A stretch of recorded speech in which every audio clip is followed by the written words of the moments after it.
Hello guys, good morning. Harvest ulit tayo ng eggplant. Ayan.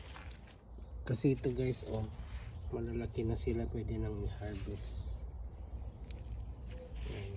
Ito rin guys, maraming nakatagong bunga. Yan ito pa. Dami.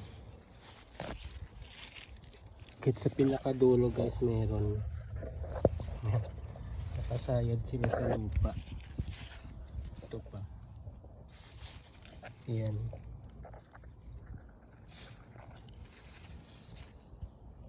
Ito guys, bagong tanim, mga isang buwan lang, meron na siya kagad bulak-bulak.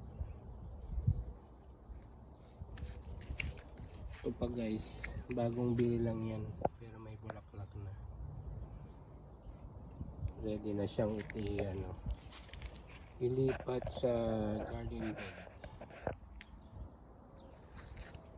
Yan guys, tirang gulong lang guys yung aking garden bed. Tapos nilagyan ko ng mga garden soil.